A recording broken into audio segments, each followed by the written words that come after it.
Alrighty, folks, I'm gonna go ahead and explain something here. So, quick little short video.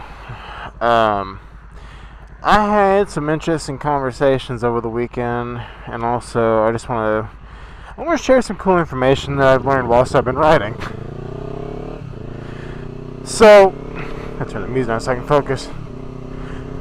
So it's regarding engine braking on motorcycles. I had a conversation, with one of my friends that I ride with, and she was like talking about being able to shift without the clutch for a second. I can't remember the full conversation. Well, I want to share some information about that.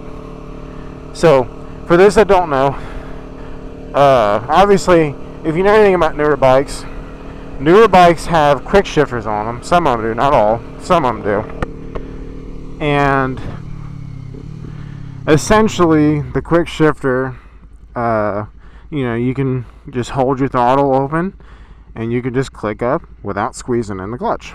Pretty self-explanatory. It's not a hard concept. So, what about bikes that don't have a quick shifter or anything like that? Well, believe it or not, you can actually still upshift and downshift without actually using the clutch. And I'll demonstrate that when we get going here. So obviously, when you're taking off and you're coming to a stop, unless it's like an E-clutch bike, which that I still really don't understand, you gotta use the clutch when you're taking off. But for example, like right now, if I want to upshift on a bike that a quick shifter, all you gotta do, you just let off throttle and you click up, just like this. Simple as that. Nope, I'll just do this again. Simple as that. It's kind of a weird thing to think about.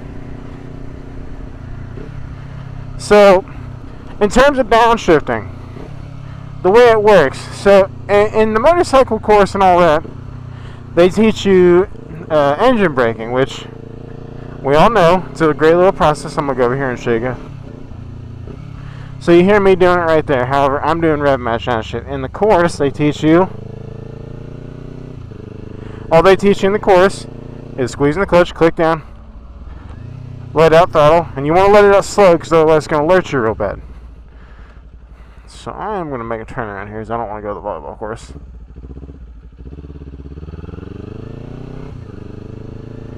So pretty simple as that. That's what they teach you to do. You just got to squeeze in the clutch, shift down, and let it out.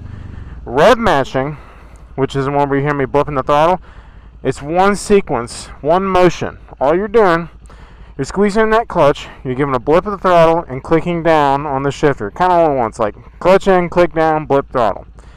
It's a weird process. It took me a while to get proficient at. I'll go ahead and show you. So I don't usually like to rev match or anything down into first gear. Second gear is about my limit because you really feel a jolt regardless of what you do. But yeah, rev matching, just all three of those sequences.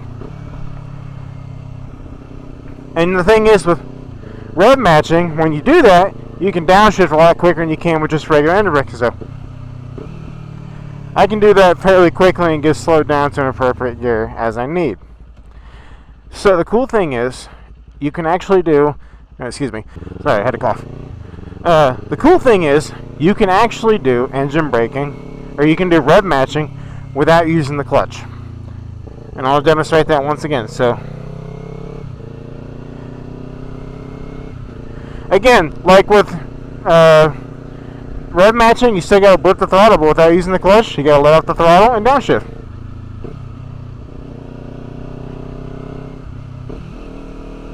So all I'm doing, oh, that's a black cat, nice. All I'm doing there is I am letting out the throttle, clicking down, and immediately blipping the throttle. So essentially what this technique is called power shifting. Power shifting is without using the clutch. Like, this bike does not have a quick shifter. It's a basic Ninja 400. They do make upshifters for them. They don't make downshifters. But this bike does not have any of that. So that technique, when you're doing on a bike that doesn't have it, is called power shifting. That's, you're letting off that throttle and, clicking up or down and doing the actions I've showed you. Basically, as well, what that means, a lot of people will say that, that can damage the engine. Oh my God, that damages the engine. Well, I saw another YouTuber, Jixerbro, pretty popular guy, does all the stunt content. He talked about the same video, and I felt like I had to do the same, just kind of spread the word. He was showing it, and he was saying the same thing. Oh yeah, people always say it can damage the engine and all that. You know what? The thing is, though, if you look at things like a quick shifter, for example, if you watch videos of people using, basically what's happening when you're quick shifting is the same thing as what you're doing when you're power shifting. Let me explain. A quick shifter, what it does is when you click up on that without using the clutch or letting off the throttle, it's all computerized. It cuts ignition timing just for like a second. You know what that is? That's the blip of the throttle it's wanting you to do, or like the let off throttle. So me letting off there, if you listen to a quick shifter, it would sound the exact same, except you don't have to move your wrist. That's how a quick shifter works. It cuts ignition timing and acts like that blip of the throttle. The only difference is with power shifting, you have to do that more in your control. I mean, is it probably the healthiest thing for the bike? Honestly, I don't know. I'm not an expert on this. But I've had no problems doing it. Do I do it all the time? Not really. I kind of do it like a mixture of the time, not all the time.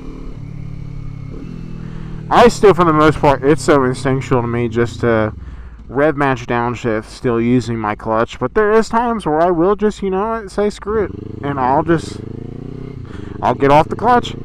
Like I said, coming out of first and a second, I usually won't power shift. Like, I'm kind of doing a little bit extra more than I would normally. But no, that's how it works.